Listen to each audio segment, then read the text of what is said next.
Hey, what's going on, guys? Welcome back once again. It is me, Molt. So happy to be here with you guys today. It is 5:42 in the morning right now. If you guys didn't know, I'm currently at camp. My camp trip's almost over, but there was a big storm where I live.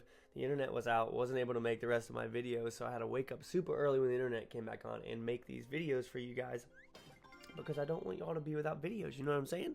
But today, we're just going to go ahead, continue using that deck that I'm absolutely loving right now. Sorry if the energy is kind of low. Again, it's very, very early, and I'm about to get on a bus for 6 hours. But I'm going to go ahead and start off with a replay for you guys of this deck and just why I love it. Because this deck can just absolutely crush people when they're not ready for it. But we are going to watch this one right up here at the top, facing a level 13, all max cards, etc., etc. So, I'll just let it speak for itself. So, starting off with a giant skeleton, you guys know how much I love this card. If y'all been watching me for a while, you really know how much I love this card. I used to play it a whole lot, especially for this before this most recent update where it got a damage increase. But look at this. This is a worth fireball right here, taking out the princess, the tower, and that elixir collector. So we're just going to kind of sit back and see what happens right here. Now obviously everyone knows what happens with the giant skeleton, so we're just going to make the hog stay close to it. He's going to take a lot of damage right there, and so is the P.E.K.K.A. as well, obviously. And we're going to go ahead and zap. We didn't really need to. But we're doing good. He only has 3 elixir. We're almost at 7. So we have a great elixir advantage right here. I was feeling really confident at this point in the game. So we're going to go ahead and get a little bit of a push in. We're going to drop off our musketeer. She's going to go ahead and do some work right there. And then we're going to go ahead and push on up here with the prince. And sadly enough, guys, the musketeer was targeted. If she wasn't targeted by that tower would have been down, and I think that the prince would have been down as well. But not too big of a deal. That kind of stuff happens, so we're good to go. We're going to go ahead and drop off the giant skeleton right here. He was expecting me to drop off something a little bit smaller. So we're going to drop off the goblins as well. And the tower's only going to get down to 2318. Now he's going to arrow. A lot of times I don't defend towers like that. I don't know why. Sometimes I kind of just accept defeat. And then like start working on another tower or something. But we're going to go ahead and start off with another slow push here. We're going to start off with our musketeer in the back. Now we know what cards he has right now. We haven't seen barbarians, we haven't seen a cannon, we haven't seen anything like that. So we're actually going to drop off our hog right here, right when he drops off this P.E.K.K.A. And it's going to go in and finish the deal for us. And obviously those goblins aren't going to do anything, especially since he dropped them off to the side.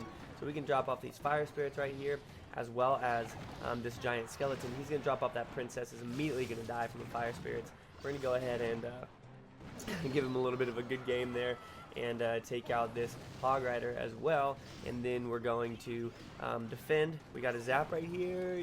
Yep. And we hit the P.E.K.K.A., but we do miss that one goblin, but that wasn't that big of a deal. Go ahead and drop off these fire spirits, pull back that P.E.K.K.A., and now we're going to start a big push up here with the giant skeleton, try and get him up there on the tower. Go ahead, drop off the hog rider. He's going to get stuck a little bit behind the giant skeleton. We're going to drop off some goblins up here as well, and then go ahead and zap those 2 towers just so that the hog rider gets off a couple more shots. And then we're going to get up in there with another musketeer, some fire spirits, and he's given up at this point because he knows that it's over with. 1 second left, and we're going to take it out for that easy 3 crown. And guys, that was my first match. I didn't play it all yesterday because of my internet. That was my first match of the day, and that deck is still freaking crushing it. I love it. Look at all these victories with it. There's 1 defeat right there, whole bunch of victories, a draw. Ooh, absolutely love this deck. Let's keep on playing with it right here. Level 12 in KT. Let's see what we are going to run into here. Not too sure why he's crying, but we'll go ahead and give him a crying face back. Guys, you can use taunts to your advantage, but don't be too much of a jerk. Oh wow. Okay, so you're just gonna go ahead and that poison really doesn't make any sense to me. But whatever. We'll go ahead and just send off these little guys. He's probably gonna zap. There he goes. And watch this. Stay in the front. Stay in the front. Stay in the front. Stay in the front. Nice. Giant skeleton in the front right there. And that should be able to do some good work for us. Let's go ahead and just fireball this as well. I really wish that he had focused on something. Please get to the tower. Please get to the tower. Oh, he's not gonna make it, guys. Okay, so we might have overextended ourselves just a little bit there. Thankfully, he does have a... Okay, let's go ahead and just zap that. Thank you for making that easy on me. And then go ahead and drop this guy off back here. And that was the luckiest zap I've ever seen. I'm pretty sure that that was entirely an accident. But we're going to be able to one-shot his furnace, thankfully. So we're not even going to worry about that side over there. Let's go ahead. Now that we know he has barbarians, we're going to use the fire. He's just going to poison this again, which is going to be super obnoxious. So let's go ahead and send this over there. And if he drops off the barbarians, let's go ahead and zap this. Yes, nice zap right there. Getting the Hog Rider in there as well. And this Musketeer should be able to do some work to those minions also. And now I think he might. I was expecting him to send his miner over that way, but he did not do it.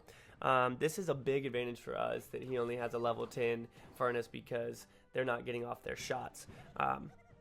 So let's go ahead and start pushing up this right side again with the giant skeleton and see what he's going to do here. He's probably going to push the opposing tower, but that wouldn't really make too much sense for him considering that he has the spawner on the right side. Let's go ahead and get some of this stuff up in here. We'll go ahead and send these goblins in, and let's send in these fire spirits as well. And nice, fire spirits, perfect timing right there, taking that out.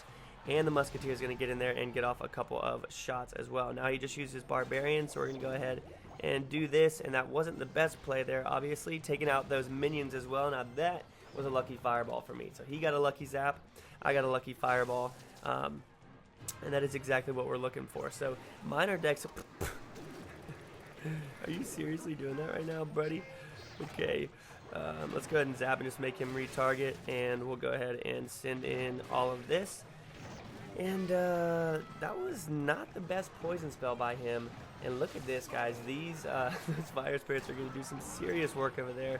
Let's go ahead and send them in. No, I did not. I wanted the giant skeleton to get there so bad. There we go. Match over for us. Level 12. I think that everything he had was max. We'll go ahead and give him a thumbs up. Not too sure why he gave us a crying face at the beginning, but let's see what he's working with. So the level 10 was the only thing that was, the two level 10s was the only thing that wasn't maxed out for him. His miner is level 3, which is a good level miner, obviously, and everything else. So it was a good battle. Let's go ahead and jump into one more. Again, I'm sorry if I'm being quiet. This is a different side of Molt. This is a tired, mentally exhausted Molt, especially from what I went through yesterday. So we're just going to start off a little bit different with this one. Get that hog up in there, and there goes that cannon, which is fine. Now that we've seen that, we know where he puts his cannon, so we can very easily pork push and get that hog up there. What is he going to be coming with? I'm not too sure. What you got for us, buddy? Alright, we're going to go here then, and we're going to go here. And sadly enough, they are not going to mess with those minions, but we'll leave those minions alone, guys. And send in this musketeer, and I'm going to expect him to have something over here to the right. Nope, he's going to have a mini P.E.K.K.A. right there. I should have zapped it, but I did not. But look at that. That hog rider is actually going to get over to that tower. We are definitely going to make... Come on. It's okay. Because the hog's going to get on the tower now, which is perfect for us. It's exactly what we needed. And he's going to try and push this with the miner, I imagine. And no, he's not. So we're going to take out those minions. And I don't know if he has a poison yet. You guys know how strong miner decks are. But this deck seems to be doing fairly well against the miner deck. He got off some shots of it. Look at that. That right side, guys, was just from those minions that I didn't get to. That's pretty crazy. I mean, minions are strong. Everybody knows that. If I had the log right now, it could take out that level 3 princess. If you guys didn't know that, which is pretty gnarly to me. So we'll go ahead and drop off this musketeer as well. And we need to, okay, this princess is going to annoy the crap out of me. What's he going to drop off? Mini P.E.K.K.A.? Yeah, okay. So he's going to go mini P.E.K.K.A. right there. And what am I going to do? I don't know, but this mini P.E.K.K.A. should die, right? Yes. Obviously, it's going to die if I zap it. So we'll go ahead and do this. Now, he's actually holding off fairly well here. So we're going to try and get a little bit of a push going. On this left side, like I told you guys, we know we can pork push. There we go with that. Let's go ahead and fireball these. And it's going to get them. but we might run into a little bit of trouble over here. So we're going to go ahead and do this. Perfect timing on that. Thank you very much, buddy. I do appreciate it. And he's going to drop off his mini P.E.K.K.A right up there. We'll go ahead and zap that, and thankfully to that, our giant skeleton is going to take that tower out as well. He better take that out. You're kidding me. You're kidding me. How is that not close enough? That's ridiculous. Alright, but there's that cannon again. And we'll go ahead and cause a little bit of trouble over here with that. And let's go ahead and fireball as well. Take out that princess. And go ahead and zap right here. And get it, Musketeer, come on. Yes. There goes that tower. That's exactly what we needed. 2 seconds left. Nothing he can do. Last second victory right there, guys. On that tower. That's what's up. I love this deck. It's so much fun. I think that it works really, really, really well. He had all max cards except for his poison and his mini P.E.K.K.A again, and obviously his legendaries. My legendaries aren't even max yet, but they're getting close. Princess is only 1 away, which is crazy. What's in the shop for me? Lava Hound. Let's go ahead and buy 3 of those. Yes. And that's going to be it for this video, guys. Again, sorry for the mood, but yeah, I love you guys. Thank you so much for all your support. I hope you guys enjoyed, and I will see y'all in the next episode. All right, peace.